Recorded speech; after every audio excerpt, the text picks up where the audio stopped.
Bonjour, bonsoir. Merci pour cette confiance renouvelée. Le tribunal de l'actualité a décidé ce soir de statuer publiquement et contradictoirement en premier et dernier ressort sur ce qui est désormais convenu d'appeler l'affaire dite drapeau malien brûlé à Kidal, qui sont donc les auteurs ou les commanditaires de cette agression contre ces symboles forts de l'État. Pour y répondre, nos invités sont Ousmane Bamba, il est le chef de cabinet du ministre de la Communication, des relations avec les institutions, porte-parole du gouvernement. Bonsoir, M. Bamba. Bonsoir. Moussa Ag Assarid, il est le porte-parole de la CEMA. Bonsoir, M. Atayer plutôt. Bonsoir, merci. Et enfin, Ibrahima Kébé, commissaire principal de l'association Faso Kano. Bonsoir, M. Kébé. Bonsoir, M. Sidibé. Et je suis Oumar Bessidibé pour présider ce tribunal. À la suite donc d'une manifestation des jeunes et des femmes ce 17 juillet à Kidal, le drapeau du Mali a été traîné et brûlé. À en croire des sources dignes de foi, il s'agissait d'une manifestation dont l'objectif était d'empêcher une délégation des députés maliens de venir faire flotter le drapeau national dans les endroits tels que le gouvernorat, l'Assemblée et les camps qui abritent le MOC. Monsieur Atayer, vous qui êtes ressortissant de la région de Kidal, est-ce que vous pouvez nous décrire un peu le film de cet événement? Qu'est-ce qui s'est passé ce 17 juillet à Kidal? Merci M. Sidibé, merci pour l'opportunité que vous nous offrez pour débattre effectivement sur un sujet aussi important aux yeux de l'opinion publique. Cependant, il y a tout de suite des choses à remettre dans leur contexte. D'abord, les députés n'ont jamais cherché à hisser les drapeaux du Mali dans le camp du MOC, encore moins au gouvernorat, ni à l'Assemblée. La mission des députés, c'est une mission qui s'inscrit dans le cadre d'évaluation d'un travail que l'Assemblée a décidé de faire, d'évaluation de la mise en œuvre de l'accord. Et cette mission se passait très bien. Et la CMA s'est impliquée à tous les niveaux pour que cette mission se passe dans les meilleures conditions. Les députés ont rencontré toute la population, les acteurs, la société civile, les ONG et tout le monde. Les autorités intérimaires également. Et ça s'est très bien passé jusqu'à la veille, donc du jeudi, le mercredi. Dans la nuit, il y a eu des personnes malveillantes ou des individus non identifiés qui ont profané des monuments, des ronds-points où la jeunesse, le mouvement des jeunes et des femmes, depuis la crise, avait inscrit les symboles des mouvements de la CMA. Donc, le matin, lorsque la jeunesse a découvert cela, il y a eu vraiment des jeunes qui se sont un peu sentis visés et c'est de là que tout est parti.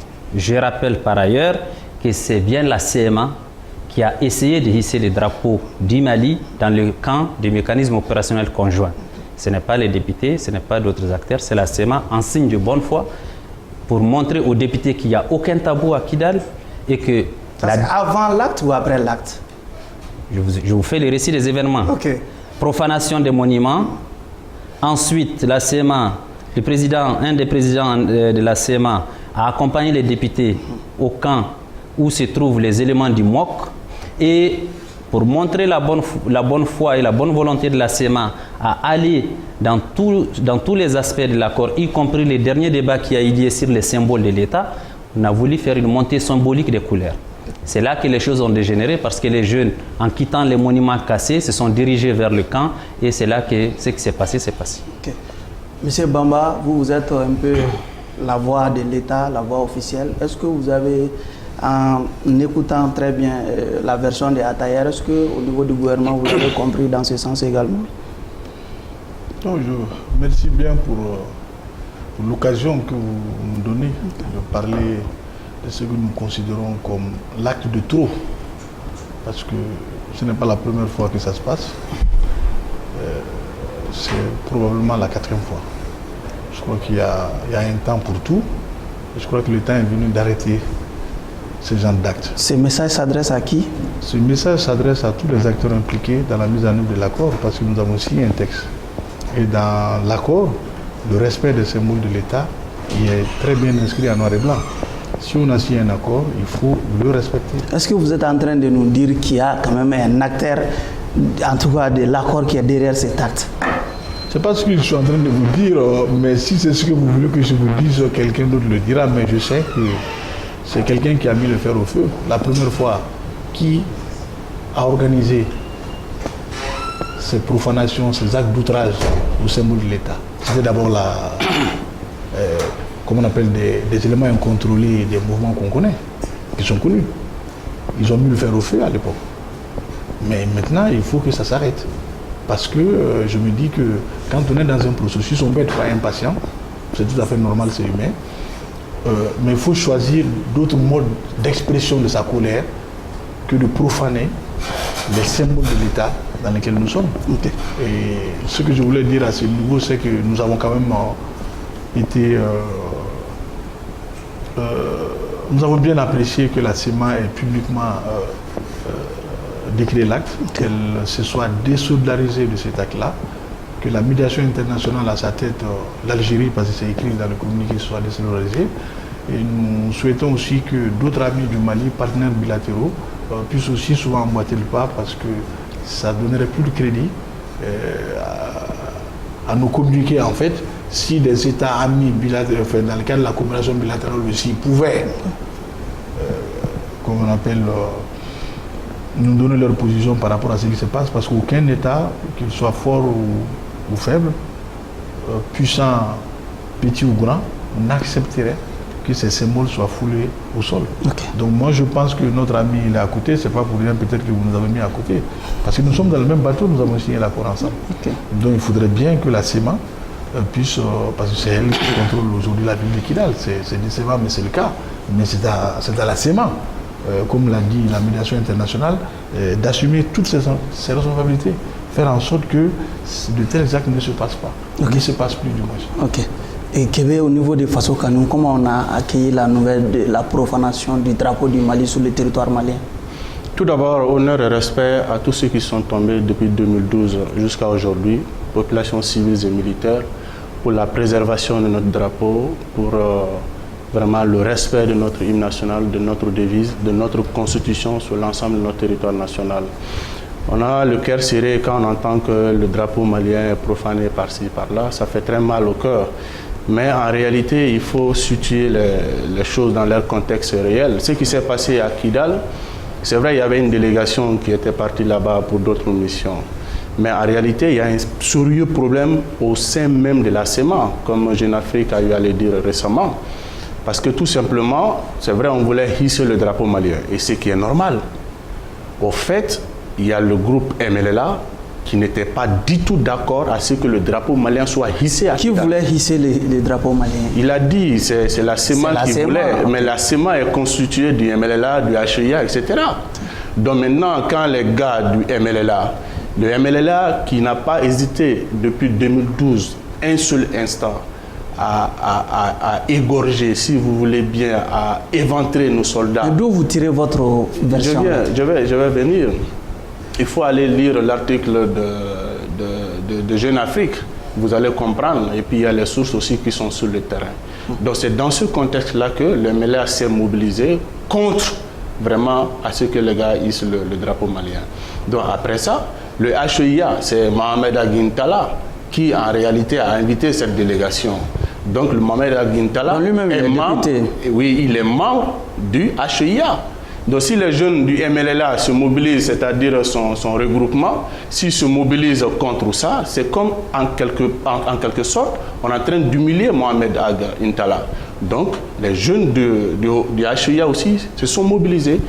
Qu'est-ce qui a été profané en dehors du drapeau malien à Kidal? C'est le monument du 6 avril. C'est nos armes lourdes qui ont été saisies après la bataille de mai 2014. Ils ont préservé ça comme étant le symbole de leur victoire contre le peuple malien. Parce qu'ils n'ont pas hésité un seul instant à poser des actes on ne peut pas le qualifier. Donc en réalité, c'est un problème à l'interne de la CEMA. Donc il ne faut pas utiliser la CEMA comme couverture pour cacher ce bras de fer entre MLLA et le HEIA. Donc, de ce fait, à notre avis, on a le cœur serré, mais comme M. Bama l'a dit, ce n'est pas une première fois, ce n'est pas une seconde fois, ce n'est pas la troisième fois. Même M. Atayer, qui est en face de moi, lorsqu'ils faisaient leur pénétration à Gao, qu'est-ce qu'ils n'ont pas fait? Qu'est-ce qu'ils n'ont pas fait? On va lui donner le temps de réagir. Voilà, sincèrement, moi je pense que il faut rester dans un débat constructif et dans un débat qui permette à l'opinion de savoir ce qu'elle ne sait pas et de lever les équivoques là où c'est nécessaire. On n'est ni dans un procès, encore moins dans le bilan de la crise du Nord qui date de 1963. Et lui, et M. Kébé et moi n'étions pas nés lorsque le problème du Nord a commencé. Donc on ne peut pas faire le bilan aujourd'hui. Ensuite, quand on ne connaît pas un sujet, on prend le temps de se renseigner. Je ne pense pas qu'un Malien ait le droit de se référer à Jeune Afrique pour parler du Mali. C'est dommage. Vous êtes Malien, vous devez connaître les réalités du Mali en dehors de Jeune Afrique. Jeune Afrique, c'est des étrangers. Et quand vous vous en tenez à ce que Jeune Afrique dit ou RFI ou un autre, je pense que vous allez passer à côté de la réalité. Vous ne pouvez pas nous expliquer ici la constitution de la CEMA. Moi, je suis de la CEMA. Vous voulez créer un problème qui n'existe pas, c'est-à-dire il y a le MNLA, nous sommes une coordination des mouvements, le MAA, le MNLA et les HCA. Nous avons signé l'accord ensemble, nous avons une présidente tournante, nous assumons entièrement ensemble l'ensemble des actes que nous posons actuellement dans le cadre du processus de mise en œuvre de l'accord. Il n'y a aucun problème entre mouvements constituant la CEMA et vous ne pouvez pas provoquer une partie de la CEMA et flatter une partie, ça ne va nulle part. Ça ne marche pas parce que la réalité est différente de cela. Donc, il n'y a pas un mouvement particulier de la CEMA qui soit hostile et qui est un autre. Ça ne s'est jamais passé comme ça. Nous avons ensemble de bonne foi réussi les députés. Nous avons ensemble de bonne foi décidé de faire une montée symbolique des couleurs dans le cadre du mécanisme opérationnel conjoint qui s'est mal passé à la fin suite au débordement provoqué par des jeunes excités avec lesquels, bien sûr, nous ne partageons absolument pas la démarche liée au symbole de l'État. Ok.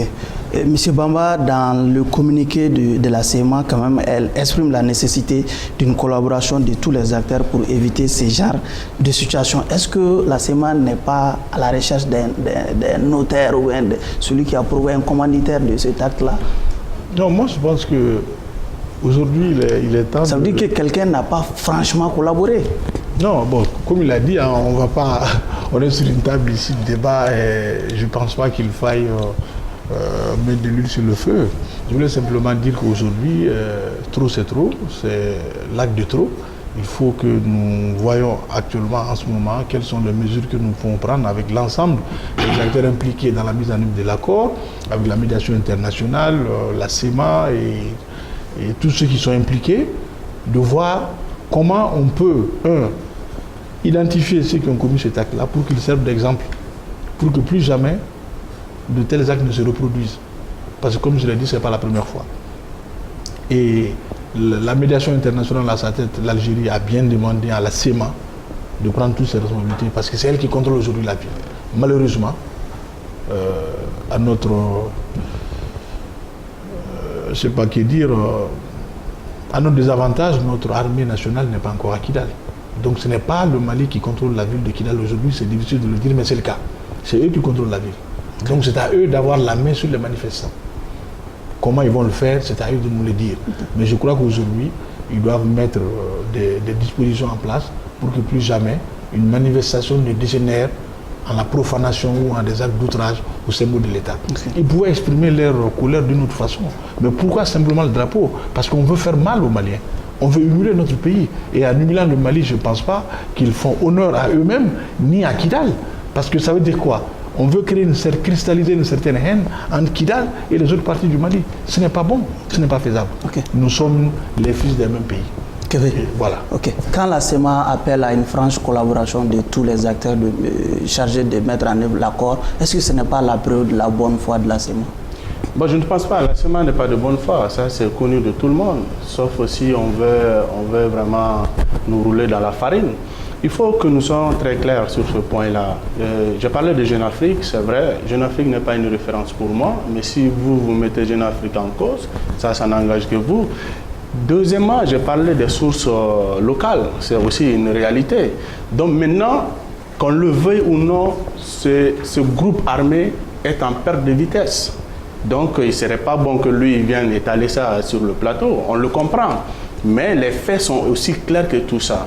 Mais en ce qui concerne dire qu'on était de bonne foi, on voulait hisser le drapeau malien, ça c'est autre chose. On se rappelle, en mois de mai passé tout près, quand le ministre Tchablin Dramé a recadré un certain Sirati, qui aussi fait partie de ce lot-là qui ont martyrisé, qui ont torturé, qui ont humilié le Mali, qui ont à travers le monde, et à travers le monde, je dis bien, et dire rencontrer de n'importe quoi, excusez-moi du terme, sur le Mali, et ils ont, qui ne se souvient pas de Aguelhok, qui ne se souvient pas de d'autres localités, des crimes qu'ils ont eu à commettre.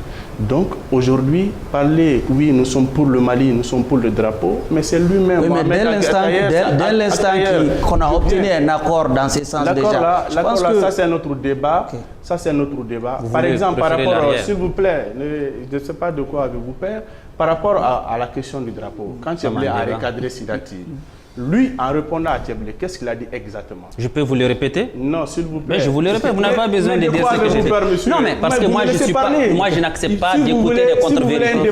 On n'est pas. Non, ça, c'est pas constructif parce que vous voulez parler à mon nom, en ma présence. Demandez-moi ce que j'ai dit. Vous allez réagir. Vous allez avoir vous allez réagir. D'écouter les gens. Quand vous parlez de moi, moi, je suis là, je vous dis ce que j'ai dit. Kébé, vous continuez. Vous continuez, Kébé. Ater aura le droit de réagir. Si vous n'avez pas de capacité. Vous continuez, vous êtes pressé à juger, allez-y. Maintenant, lui, il a dit exactement, lors de la cérémonie là, il dit les hymnes, les statues, les symboles, les institutions sont justement les aspects qui constituent le contenu de l'accord et font l'objet d'un débat pas encore définitivement réglé, car devant être venu dans la future organisation politique et institutionnelle. Il a dit récemment. On va lui laisser. On va lui laisser le temps de préciser le sens de cette phrase, s'il vous plaît. Voilà. On va revenir vers vous. Donc d'accord, je peux réagir aussi dans ce propos, parce qu'il ne faut pas que ce soit deux poids, deux mesures. D'accord, allez-y. Ok. Très bien. Moi, vous m'avez en face, vous n'avez pas besoin d'interpréter ce que de dire j'avais dit. Moi, je dis dans le présent ce que j'ai dit en réaction à Tchablé Dramé, le ministre des Affaires étrangères et de la coopération internationale, suite à une situation bien précise. Il a interpellé le président de la CEMA qui était dans une salle au moment où on a entonné l'hymne national. Il a trouvé que M. Ould-Sidati ne s'est pas levé rapidement. Donc, nous, on a été surpris. Et je l'ai dit, je le répète, j'ai dit le patriotisme d'un homme ne peut pas se mesurer à la vitesse à laquelle il s'élève quand on chante l'hymne national. C'est clair. Et je répète encore que l'ensemble de l'organisation politique et institutionnelle du Mali doit faire objet, est en train de faire objet de discussions tout au long de la mise en œuvre de l'accord. Que ce soit la révision de la Constitution dont on parle aujourd'hui, elle fait partie de la vie politique et institutionnelle du Mali. Le référendum, ça fait partie. L'ensemble des réformes en cours, le dialogue politique, tout cela fait partie. C'est dans ce sens que j'ai dit les aspects institutionnels et politiques sont en train de faire l'objet de discussions et de débats tout au long de la mise en œuvre de l'accord. Non, je veux juste dire que les aspects institutionnels qui sont en débat ne remettent pas en cause l'ordre républicain, tel que le drapeau, absolument pas. Le respect de nos symboles, ça ne le met pas en cause. Et je suis presque convaincu que ceux qui ont brûlé ou ceux qui ont porté ces actes d'outrage, que je qualifie d'ignobles, face aux faits sur le symbole de l'État, ils ont encore les papiers de l'État du Mali. Parce que sur la carte du Mali, Kidal est encore du Mali là. Et tous ceux qui y sont au bénéfice des actes administratifs de la République. Si on respecte le pays, si on détient encore ces actes, et je suis sûr que mon cadet il voyage avec le passeport malien, j'imagine bien, sinon il n'aura pas sa place sur cette table. Donc si l'ensemble des acteurs ont toujours les actes de la République, il faudrait bien que le drapeau qui confère à ces actes, ou les armoiries qui confèrent à ces actes, leur légitimité et leur valeur juridique soient respectées. C'est une antinomie que d'accepter de se faire appeler malien, de voyager avec les papiers officiels du Mali et de ne pas respecter comment on appelle nos sceaux, nos armoiries et surtout notre drapeau national. Parce que c'est fait à dessein. Et c'est en bande organisée, ce qui est plus grave. Parce que moi, je suis un peu révolté que ce soit les jeunes et les enfants qu'on instrumentalise. Pourquoi les acteurs eux-mêmes ne le font pas? Parce qu'ils savent que s'ils le font, ils encourent des sanctions de la médiation internationale et même du Mali. Parce que c'est des actes qui sont récriminés, c'est un délit d'outrage qu'ils font. Mais pourquoi c'est les femmes et les enfants? Moi je pense qu'il faut... Non, je pense que on a un message spécial adressé à nos sœurs, à nos épouses, parce que je pense que ce n'est pas l'âge de nos mamans qui font ça, mais je pense que trop c'est trop. Il faut qu'elles-mêmes elles comprennent qu'elles sont instrumentalisées, que les jeunes le comprennent aussi, que notre avenir est ensemble. On n'a jamais vu dans aucun pays, comme on appelle un pays uniquement de blancs ou de noirs. Bon, pourquoi on ne peut pas être ensemble? Pourquoi lui et moi, on se connaît là depuis des années, on n'a pas de problème. Mais pourquoi au niveau de l'État on doit avoir des problèmes? La courtoisie qu'il y a dans nos rapports interpersonnels doit se faire voir aussi au niveau de l'État. Donc je dis, le Mali c'est notre pays à tous. Voilà. Et quand il parle d'instrumentalisation, est-ce que vous vous sentez visé? Que vous n'êtes pas juste... Non, à Kébé, je vais revenir. Exactement. Moi, je tiens d'abord à saluer la communication très mesurée du gouvernement sur cette question. Elle complète également notre communication sur ce problème et c'est à ce rythme-là qu'on peut corriger les incidents. Parce que ça, c'est un incident. Ce n'est pas des acteurs qui se sont réunis pour le faire. Moi, je suis là. Le président de la CMA est régulièrement dans toutes les discussions pour la mise en œuvre de l'accord. Il y a eu un incident, il y a eu des jeunes. Si vous avez remarqué, effectivement, leur âge détermine qu'ils sont très jeunes. Et je ne pense pas qu'aujourd'hui, au niveau où nous sommes dans la mise en œuvre de l'accord, dans les mesures de confiance qui sont, il faut aussi les reconnaître, en train de s'installer de manière significative entre le gouvernement et la CEMA, aujourd'hui, personne n'a intérêt à instrumentaliser quiconque. Et je souhaite que mon aîné du ministère de la Communication soit d'accord aussi avec moi que la suspicion doit être mise de côté. On doit croire aux gens, croire à leur bonne foi et les juger à l'acte. Mais qui peut empêcher ça aujourd'hui? Est-ce que c'est l'État? Parce que l'État n'est pas présent. Mais par ailleurs, vous dites aussi que le Mali n'est pas là-bas. Moi, je ne suis pas d'accord. Le Mali est là-bas. Non, pas le Mali. Le Mali est là-bas. Ceux qui sont à Kidal, c'est des Maliens. Je suis d'accord. C'est des Maliens. Le gouverneur, l'État a son représentant. C'est un gouverneur, il est là-bas. Et nous, tous les jours, on est en train de travailler pour le retour des services de l'État, le retour des forces de défense et de sécurité reconstituées pour être la garantie et la défense des symboles de l'État. Je le répète, les symboles de l'État accrochés au milieu de nulle part, sans aucune défense, sans aucune sécurité, sans aucune présence des services de l'État, ces symboles de l'État seront toujours en menace. Mais le fait que vous êtes désolidarisé de ce qui s'est passé le 17 juillet, est-ce que ça ne pose pas votre légitimité, la légitimité de la CEMA à parler au nom de cette population de Kidal? Au contraire, je pense qu'il s'agit là d'une question de responsabilité. Tout le monde, y compris mon frère qui est là, dit que la CEMA est à Kidal, c'est la CEMA qui doit assumer. Donc il y a une question de responsabilité et nous devons assumer nos responsabilités. Nous l'assumons en disant que nous ne pouvons pas partager ce qui s'est passé. C'est pourquoi nous avons appelé à faire une enquête et nous allons tirer les leçons. Vous étiez sur une lancée même si l'introduction a été longue. Vous vous rendez compte que vous n'êtes pas juste dans votre répartition de timing. Bon, je pense que par rapport à cette question de drapeau, ils sont obligés, comme je l'ai dit, d'utiliser la CEMA comme couverture. Il ne faut pas nier l'évidence. Qui ne se rappelle pas le 6 avril 2015, sous leur direction, ils ont organisé une manifestation à Kidal où ils ont ordonné aux enfants de marcher sous le drapeau malien. On l'a vu, vous êtes de la presse, vous êtes au courant. C'est eux, il ne peut pas le nier, il était là. En tant que responsable du MLLA, il est cofondateur du MLLA. Mais dès lors que l'accord de paix a été signé, on parle plus du MLLA. Ce n'est pas un accord de paix. Ce papier issu du processus d'Alger n'a rien de paix. Il ne faut pas qu'on se leurre. Il est co-auteur de la plateforme politique du MLLA. Il faut voir, pour eux, leur pays c'est Azawad. Pour eux, ils sont sous domination étrangère. C'est le Mali qui les domine. Et ils sont en train de se battre pour leur libération, comme l'Algérie s'est battue avec les armes à main. C'est ça l'essentiel de leur plateforme politique.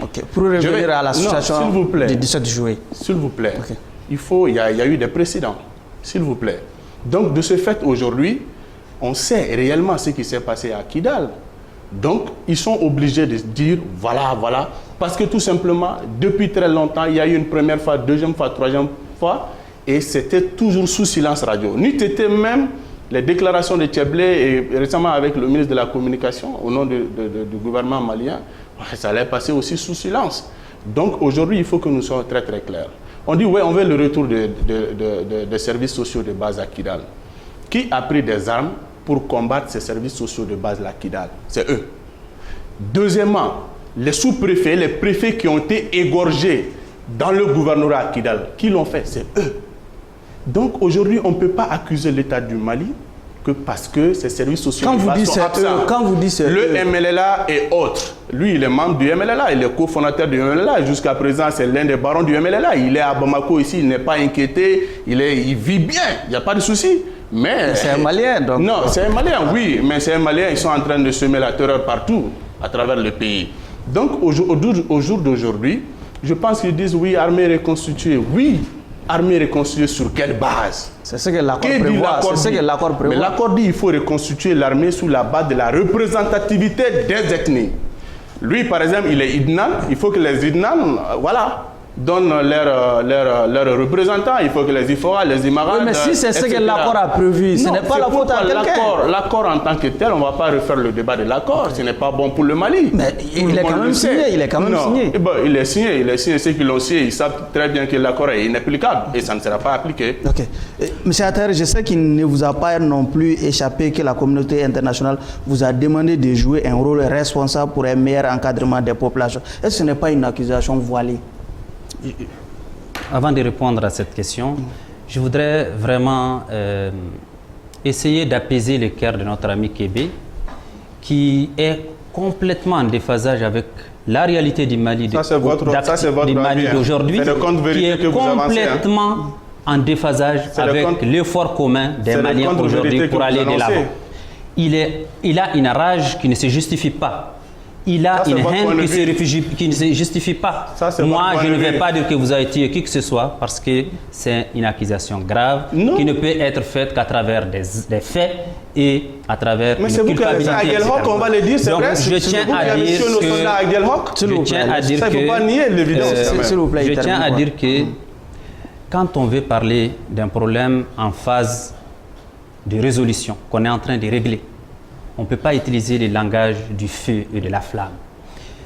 On ne peut pas se permettre aujourd'hui de parler comme si on est dans un pays normal, qui a toujours été normal et dans lequel des choses anormales se passent. On est dans un pays qui a traversé une crise cyclique qui n'a pas commencé en 2012, qui a commencé depuis 1963, qui est revenu en 90, qui est arrivé en 2006, qui est arrivé en 2012. Et je pense que quand un pays connaît une telle crise, on ne peut pas se donner le luxe de juger sur l'instant. Et ça nous mène nulle part qu'Ulmendex, c'est qu'ils disent que j'ai fait ça, moi ça m'effraie. C'est à la justice de démontrer. C'est la justice de démontrer la culpabilité de X ou de Y. Oui. Maintenant, pour revenir au communiqué de la communauté internationale... Qui vous demande de jouer un rôle plus responsable pour... Je pense qu'on a pris de l'avance. On n'a pas attendu ces communiqués-là déjà pour dénoncer, pour nous désolidariser et pour condamner les actes qui ont été commis sur les symboles. Mais la teneur du message de la médiation interne, c'est que vous n'avez pas pleinement joué votre rôle pour empêcher ce qui s'est arrivé. Vous savez, c'est ça aussi la liberté. On ne peut pas... J'étais dans une discussion aujourd'hui. Nous avons le droit de faire nos communiqués et de les exprimer à travers ce que nous pensons. La communauté internationale a le droit de s'exprimer en fonction des moyens ou des faits qu'elle a. Maintenant, je pense que dans les prochains jours ou dans les prochaines heures, nous allons avoir une rencontre avec la médiation internationale à travers le représentant spécial du secrétaire général des Nations Unies, toujours pour parler de la suite de tout ça, mais pas que ça, parce que l'élément central dans tout ça, c'est l'accord. Il faut que l'accord soit mis en œuvre, il faut qu'on accélère cette mise en œuvre de l'accord, pour prendre de l'avance sur un certain nombre de choses, pour éviter la répétition de tout ce que tout le monde dénonce. Okay. Quand vous dites que dans le communiqué du gouvernement, quand vous dites que la peine n'est pas un vain mot, mais c'est un comportement de tous les jours, cela veut dire que vous êtes en train de viser quelqu'un encore? Non, mais c'est une situation qui se comprend d'elle-même. Quand on dit qu'on est pour la paix, il faut avoir des comportements de tous les jours qui aillent dans ce sens, Et ce n'est pas souvent le cas. Moi, je reviens encore à ma demande de base. Qu'est-ce qu'on doit faire? Qu'est-ce que la CEMA peut nous promettre aujourd'hui? Quelles sont les actions qu'elle promet de prendre pour que plus jamais ça on ne brûle notre drapeau ou on ne fasse de la provocation inutile au moment où, comme il a dit, tous les efforts sont en train de converger pour la mise en œuvre de l'accord. Et pour la mise en œuvre de l'accord, mais vous savez, c'est facile de dire qu'il faut mettre l'accord en œuvre, mais comme on appelle le financement de l'accord, le Mali n'a pas tous ses moyens. Et le pays est en train de se battre tous les jours pour mobiliser des fonds. On fait comme si on ne veut pas aller à la mise en œuvre de l'accord, on fait comme si il y a une volonté peut-être délibérée de ne pas financer des actions qui sont prévues dans l'accord. Mais d'abord, il a dit, l'accord cause problème. Qu'on soit au niveau de l'État ou pas, on le sait. L'accord cause problème. La société civile l'a critiqué. Il y a des points de l'accord, des points de l'accord qui méritent probablement d'être mieux expliqués ou mieux connus. Mais toujours est-il qu'un mauvais accord vaut mieux que l'absence d'accord. Et dans le contexte de notre pays, cet accord, même s'il est critiquable, même s'il est mauvais, on peut le dire, mais dans le contexte actuel, il était mieux que de ne pas avoir d'accord. Parce que c'est sur la base de l'accord qu'on peut aujourd'hui s'asseoir et parler ainsi. Donc on souhaite simplement que nous allions dans le sens de l'accord pour l'instant, jusqu'à ce qu'on se rende compte qu'effectivement, ça ne peut pas marcher. Mais tout ce qui peut être mis en œuvre dans le cadre de l'accord qui renforce la cohésion, qui renforce la paix, qui nous rapproche les uns des autres, qui fasse en sorte que ce pays qui est millénaire continue à avoir son drapeau flotter sur l'ensemble de son territoire, il faut bien que cela se fasse. Donc moi je demande simplement, comme la communauté l'a dit, ce n'est pas la communauté internationale qui va, les obliger à le faire, probablement. Mais c'est l'État du Mali qui leur a demandé ça, avant tout. Parce que le premier communiqué qui est sorti, c'est le communiqué du gouvernement. C'est le gouvernement qui a demandé. Vous avez vu que nos mots sont d'ailleurs beaucoup plus mesurés et la médiation internationale était plus exigeante que nous-mêmes. C'est fait à dessein. C'est fait à dessein. Parce qu'on est dans un contexte où il faut mais pas... Mais parle déjà d'un communiqué complaisant de la part du gouvernement. C'est pas complaisant, mais c'est la situation actuelle du pays. Okay. C'est la situation actuelle du pays. Mais vous le savez, notre armée n'est pas à Kidal, on est d'accord ou pas? Qui peut empêcher aujourd'hui la commission de tel acte si ce n'est pas la CEMA? Et la bonne foi de Al-Rabas, il faut aussi la saluer. Parce qu'il a quand même voulu que le drapeau du Mali soit ici. Même s'ils n'ont pas eu la même mise sur certains éléments incontrôlés, mais c'est un acte à saluer. Et je le salue, parce que je le connais personnellement, et il est pour le Mali. Okay. Et ça, c'est réconfortant. Et je suis sûr aussi que mon frère et mon cadet, il est né à Goundam. Et Goundam, c'est le Mali. Et il est malien. Qu'il le veuille ou pas, il est malien. Et donc, tout le reste peut se discuter, mais aimons notre pays. Okay. Aimons notre pays. Okay. Qui veut dans la mesure où toutes les parties quand même revendiquent la mise en œuvre rapide de l'accord, est-ce que le fait que le drapeau soit hissé à Kidal, ça doit être même perçu comme un événement? Ça doit être un problème dans la mesure où les groupes armés qui constituent la coordination des mouvements armés, dans leur tête, et ils veulent aller à l'indépendance avec un État imaginaire qui est Azawad. Ils sont dans cette logique-là. C'est pourquoi ça ne leur dérange pas verbalement comme ça de dire sur les plateaux, non, on n'est pas contre l'État malien, on n'est pas contre le drapeau malien, on n'est pas ceci, cela. Mais dans leur fête d'indépendance imaginaire, le 6 avril, ils permettent aux jeunes, aux enfants de marcher sur le drapeau malien. Vous comprenez un peu? C'était d'ailleurs pas le drapeau, ils avaient mal disposé le drapeau. Oui, peut-être ça c'est... Parce qu'on pensait que c'était le drapeau de la Guinée en fait. Non, non, non. C'est un incident diplomatique aussi. Non, non, non. Justement, mais c'était dans le sens, c'est le drapeau malien. C'est le drapeau malien de toute façon. Donc, dans ce contexte-là, c'est comme on peut le dire, 2 poids 2 mesures. Donc, l'accord même en tant que tel, pour nous, il ne doit même pas avoir d'accord entre nous, c'est-à-dire entre le Mali et ceux qui ont pointé des armes contre toute une nation, qui ont pointé des armes contre tout un peuple, torturé le peuple, tué les gens, massacré les gens. Et ça a commencé par le MLLA, dont lui, il est l'un des chefs. Donc, il va de soi. Mais le peuple malien était un peuple vraiment tolérant, humble. C'est pourquoi lui, il est à Bamako, gardé par un Bamako ou un Malien, je sais quoi, mais sans être inquiété. Alors que c'est eux qui ont ouvert la porte à tout ce que nous voyons aujourd'hui comme crime sur notre sol. Donc, dans leur tête à eux, tu vois, vous voyez, même dans leur logique, chaque fois on parle de l'armée reconstituée, mais on ne nous dit jamais sur quelle base l'armée sera reconstituée. L'accord en parle. Donc au jour d'aujourd'hui, l'accord là, ce n'est pas la solution. C'est pourquoi Modibo a dit, le président Modibo Keïta, il dit les problèmes, il faut les régler. Car à force d'arranger, on finit par déranger la République. Depuis 1989-90, on a refusé délibérément de régler les problèmes. On ne fait qu'arranger en allouant des fonds colossaux vraiment à des représentants fictifs des populations du Nord. Et aujourd'hui, c'est la République des dérangés. Et il a dit également, le président Modibo Keïta, que après cette citation, il dit le fait que quand les acteurs d'une cause deviennent des spectateurs, c'est le festival des brigands. Et c'est là que nous accusons l'État malien. C'est pourquoi aujourd'hui, il y a le festival des brigands à Kidal. Et c'est inacceptable. Mais il s'agit de la population malienne. Non. Si, moi, je suis d'accord. Il y a des populations à Kidal qui sont pour le Mali, on l'a dit dans le temps, qui sont terrorisées. Moi, ma femme est de Kidal, ma femme est Touareg. Attention. Donc je sais de quoi je parle. Donc il y a des gens à Kidal qui sont pour le Mali et qui sont d'accord pour le Mali. Mais pas les gens qui manipulent. Je voulais simplement dire que la Corse, elle est bien française, même s'il n'y a pas de continuité géographique. La Corse, c'est une île, mais elle est française. Il n'y a pas de continuité géographique parce que c'est une île. Kidal a une continuité géographique avec le Mali, historique, culturelle avec le Mali. Cabinda, elle est angolaise. Ok? La Chine, Taïwan, elle est de la Chine.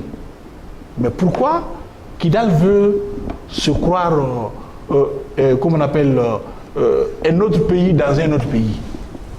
C'est pas Kidal, c'est quelques éléments qui... Non. Je pose la question. Donc je veux simplement dire qu'il y a à la base une sorte d'inculture civique. Il y a à la base une sorte d'analphabétisme populaire dans une partie de notre pays. Parce que lui, il fait partie des... Je ne sais pas c'est laquelle génération des cadres Touareg, mais ils n'étaient pas nombreux ceux qui acceptaient même d'envoyer les enfants à l'école. Donc ça crée un problème. Donc il faut que l'État du Mali, nous acceptons de reprendre l'éducation à Kidal. L'éducation civique? L'éducation dans tous les sens, dans toute son acception. Okay?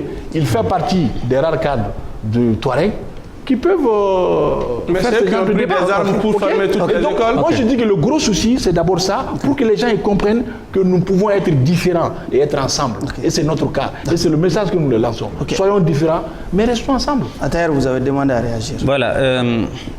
Tout d'abord, je ne sais pas sur quelle base ou de quel droit jouit M. Kébé pour supposer que je n'ai pas le droit d'être à Bamako ou dénoncer le fait que je sois gardé par un Bambara ou un Bamakois. Je ne sais pas, vraiment, je ne le cerne pas du tout. C'est pour démontrer que le peuple malien est de bonne foi. C'est pour démontrer qu'on est de bonne foi, on est humble, on est tolérant, malgré ce que vous avez eu à faire comme tort à ce peuple-là. Je te donne mon temps, continue parce que tu ne dis rien de constructif. Donc maintenant tu me laisses mon temps.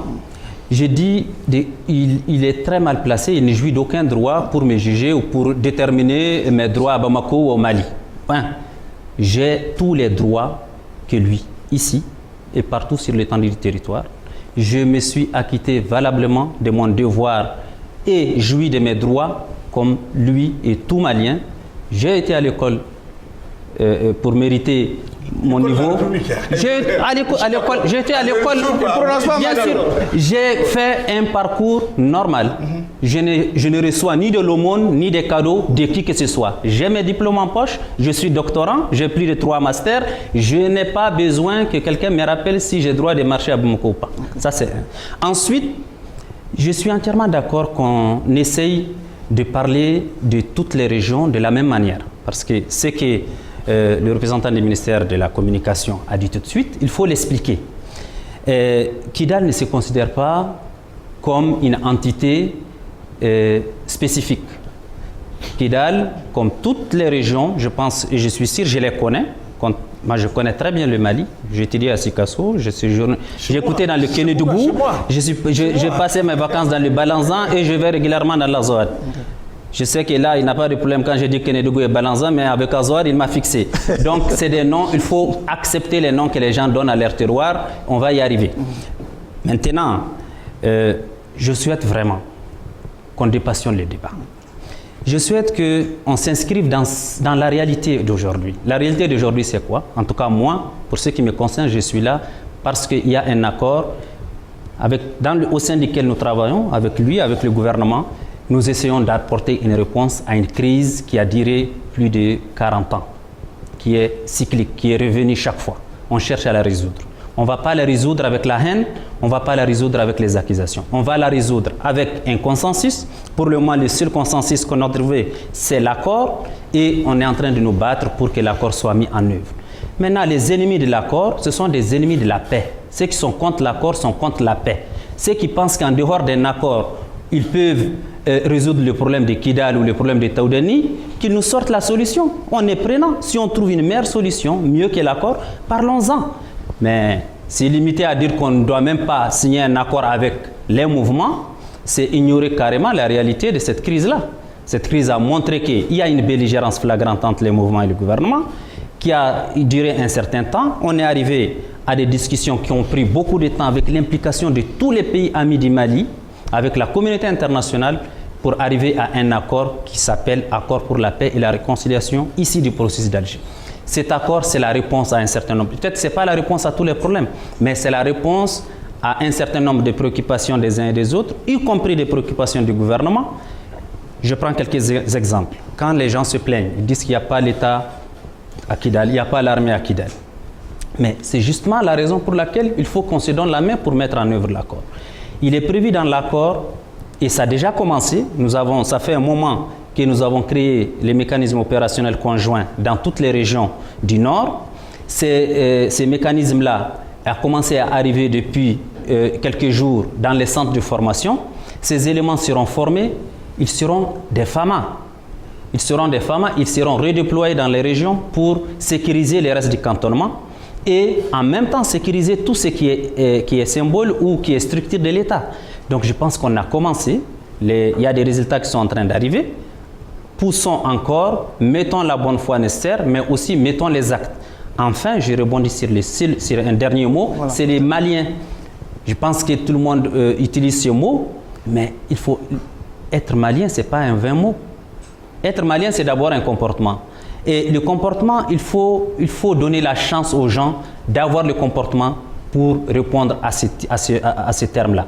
Il ne suffit pas de me dire que tu es malien, comme si je suis malien, je n'ai pas le droit de revendiquer. Comme si je suis malien, je n'ai pas le droit de demander. Non, on peut être malien, ne pas être d'accord avec l'État, revendiquer des droits politiques et se battre pour les obtenir. Okay. Non, moi, je voulais simplement dire sur ce point, je voulais vraiment répondre. Je suis tout à fait d'accord.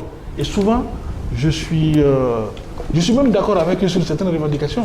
Mais je vais simplement dire que la forme d'expression de ces revendications ne doit pas être militaire dans un État démocratique. Qui vous dit qu'à Sikasso, à Kaï ou ailleurs, on n'a pas de doléances? Les bâtiments qui sont construits comme on appelle la Kaï ou autre, ce n'est pas l'État. C'est les ressortissants. C'est les ressortissants. Chez moi, à Sikasso, on peut se plaindre aussi que nous croyons peut-être à tort ou à raison, comme il y a du Mali, mais au finish, on se croit délaissé aussi. Mais nous ne prenons pas les armes. Moi, je pense que tous les problèmes, en tout cas personnellement, que moi j'ai vis-à-vis de mes frères, je ne dirais pas du Nord, de la région de Kidal, c'est le mode d'expression. Soit les armes, à tout instant, et chaque fois que l'État a fait des investissements au Nord, on les a cassés. Même si vous dites, vous demandez l'indépendance, mais vous allez gérer votre indépendance avec quoi? Il faut être en bonne entente avec le Mali. Et les bâtiments qu'on a construits, et les infrastructures qu'on a mises en place, c'est pourquoi je dis qu'il y a il y a une inculture civique. Mais pourquoi casser les bâtiments? Moi, si Kassoua, je ne veux pas me soigner à Kidal. Les hôpitaux qui sont construits à Bourem, les écoles qui sont construites,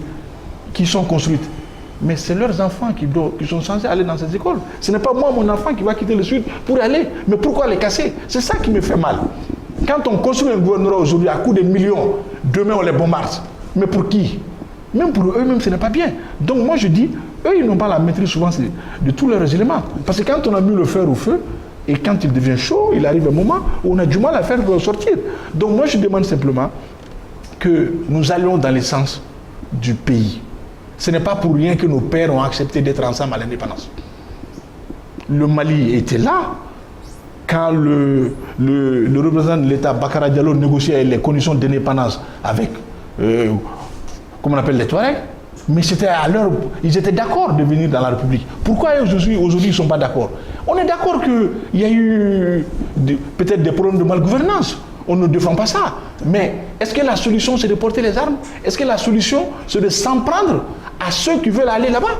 S'ils font des exactions, les textes, les lois sont là pour qu'ils soient punis. Okay. Mais je demande simplement que, sachons raison garder, on a tout intérêt à rester unis et ensemble, même si on est différents. Okay. Lui et moi, on n'a aucun problème particulier. Il est mon cadet, je les ai adoptés quand j'étais jeune, hein, parce qu'il y a lui et Moussa Agassari, que j'ai connu au club UNESCO, qu'on a soutenu. Il est parti en France comment? C'est pas un Touareg qui l'amène en France hein, la première fois. C'est un Sikasois qui l'a amené. Ok? Donc, entre nous, il n'y a aucun problème. Mais pourquoi au niveau de l'État, je le répète encore, on doit cristalliser cette haine entre nous? Pourquoi? C'est ça qui me... Moi, j'ai fait 8 ans, je suis allé au Nord. Les radios qui sont au Nord, au-delà, j'ai participé à leur mise en œuvre. La radio La Voix de l'Azawak et tout. J'ai autant voyagé comme lui dans le pays.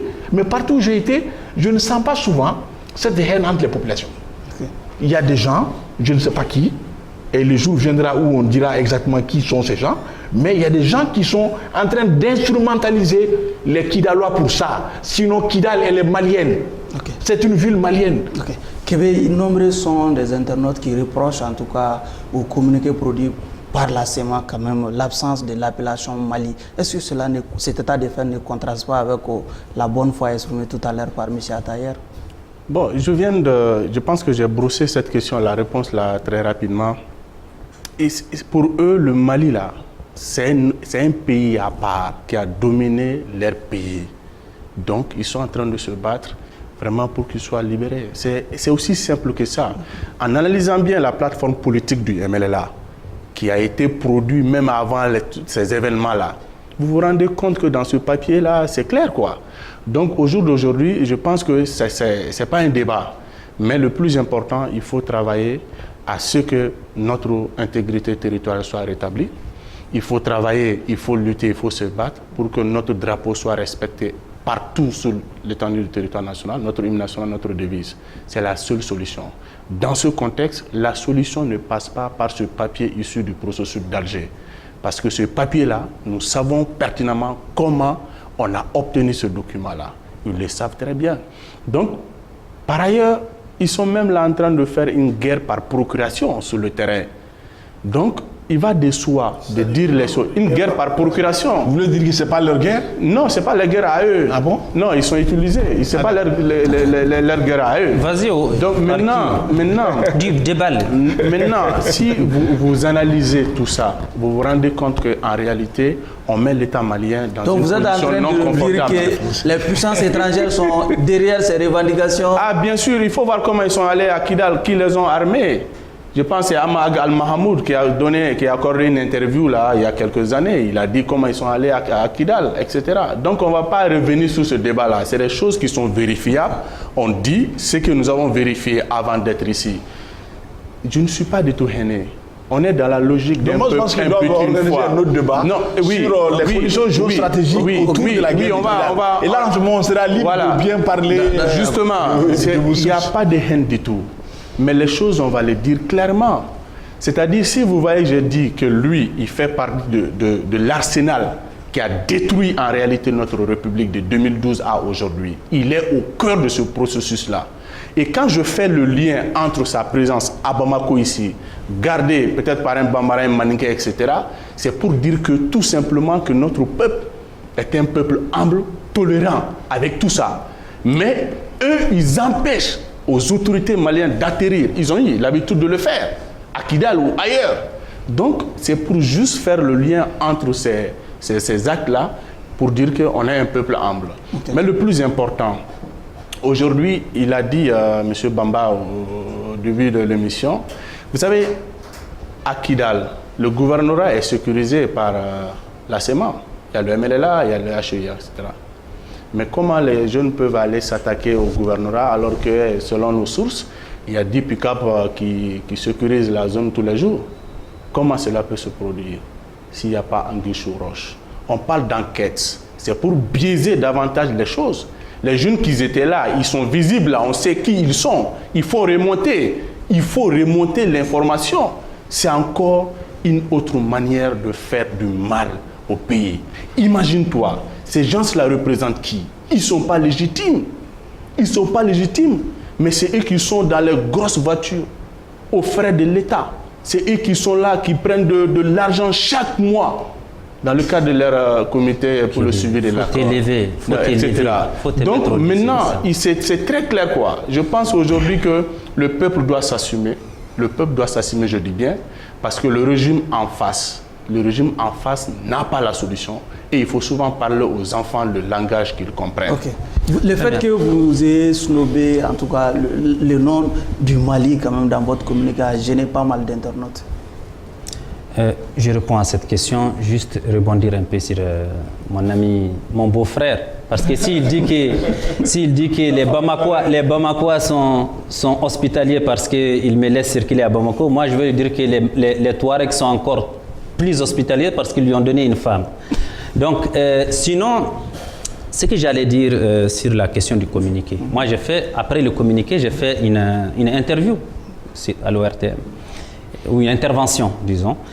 Je pense que le mot Mali a été cité au moins 3 fois. Le drapeau du Mali, les symboles du Mali. Je n'ai aucun problème à prononcer ni le Mali, ni le Kénédougou, ni l'Azawad. Je suis tranquille avec moi-même et je sais faire la part des choses.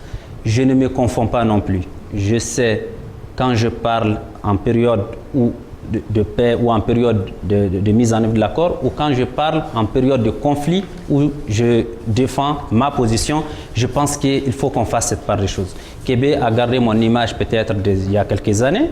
C'est de bonne guerre. Je suis militant d'une cause. Je vais utiliser les discours qu'il faut pour ma cause. Je suis aujourd'hui signataire d'un accord, je suis membre du comité de suivi de l'accord, je vais utiliser les discours qui doivent faire avancer l'accord dans le contexte. On change selon le contexte. C'est pas qu'on change, c'est tout homme qui n'est pas capable de faire ça, vraiment il sera éternellement en contre-courant avec la vie, avec le pays, avec la réalité. Moi, je ne peux plus parler comme si j'étais en 2012, contrairement à Québec qui veut me considérer dans 2012. Mais avez-vous présenté des excuses? Maintenant, je pense que je n'aime pas trop remuer le couteau dans la plaie, mais si on veut aller plus loin, les Maliens arrivera un jour où ils auront tous besoin de se présenter des excuses. Ce n'est pas seulement les gens du Kidal, ce n'est pas seulement les gens de la SEMA. Ces pays ont connu des crises durant lesquelles toutes les parties ont été meurtries.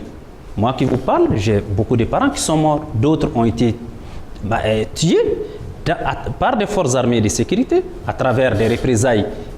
Je le mets dans le passé, j'avance, je ne me focalise pas sur ça. D'autres populations ont vécu la même chose, je ne vais pas m'asseoir aujourd'hui pour parler de ça. C'est sûr qu'un pays progressiste va un jour appeler un jour à faire le point et à donner à la justice son droit de s'exécuter. Peut-être, où est passé le gouverneur dans tout ça? Où était-il? C'est le représentant de l'État, je ne sais pas. Les gouverneurs. Mais qui ne contrôle pas Kidal quand même. Le représentant de l'État, je fais quand même un rappel. Okay. Le gouvernement a nommé un gouverneur et il est venu à Kidal. La SEMA a pris bien sûr, a rempli son rôle. Elle continue de remplir son contrat vis-à-vis du représentant de l'État en attendant, de manière provisoire, en attendant le redéploiement des forces de défense et de sécurité reconstituées et les autres services de l'État. Donc, le gouverneur, apparemment, lorsqu'il y a eu la mission de député, il n'était pas là. Bon, je ne sais pas mon collaborateur, je ne connais pas son agenda, mais apparemment, il n'était pas à Kidal. Je voulais vraiment qu'on revienne sur ça. C'est-à-dire aujourd'hui, les symboles de l'État, on ne les cherche pas seulement pour les drapeaux. On ne cherche pas seulement à les préserver pour qu'on dise qu'il y a un drapeau à Kidal. Il y a une population qui est dans ces régions, qui est à Kidal, qui est à Gao, qui est à Tombouctou, à Taoudeni. Cette population, elle a aujourd'hui le droit de bénéficier des services sociaux de base. Elle a aujourd'hui le droit de bénéficier de la présence de l'État. Elle a aujourd'hui le droit de bénéficier de la présence des forces de défense, de sécurité reconstituées pour assurer sa sécurité. C'est à cela que nous devons travailler et c'est à ce prix que nous allons dépasser un certain nombre de problèmes. Okay. S'il vous plaît, l'État veut bel et bien retourner à Kidal. Oui, mais qui nous donne les conditions d'accéder à Kidal. Les services sociaux de base. Il y a des services sociaux de base qui ont été construits dans la région de Kidal de l'indépendance à nos jours. Qui les a détruits, c'est eux. Quand je dis eux, ils m'excusent, hein, mais c'est une façon de parler. Et donc, chaque fois qu'il y a des rébellions, on s'attaque aux infrastructures qui servent à la population de Kidal. C'est fait pour quoi? C'est fait pour les cristalliser contre l'État du Mali. Le Mali a fait quelque chose. Ceux qui disent autre chose, qu'est-ce qu'ils ont fait à Kidal par rapport aux autres régions? Par rapport aux autres régions. Donc moi, je dis aujourd'hui, l'État veut bel et bien venir à Kidal. Par rapport à ça. Et les services sociaux de base, on veut venir, mais il faut qu'il y ait la paix. Sans la paix, on ne peut rien faire. Ok, en 30 secondes avant. D'accord. Et juste pour répondre à cette interpellation, je pense que la CMA aujourd'hui, elle est demandeur. Elle demande que cela, que les services et l'État reviennent. Maintenant, la sécurité de l'État viendra. Non, la sécurité, aujourd'hui, on le fait comme on le peut. J'ouvre quand même encore une autre parenthèse. En tout cas, la CMA réaffirme sa disponibilité pleine et entière à répondre présente et à assister tous les services sociaux de base qui seront redéployés. Mais dans quelles conditions?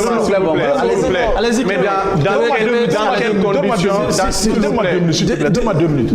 Je veux simplement dire que l'État, par exemple, des représentants de la CMA sont venus nous voir pour demander le retour, par exemple, des opérateurs de télécommunications.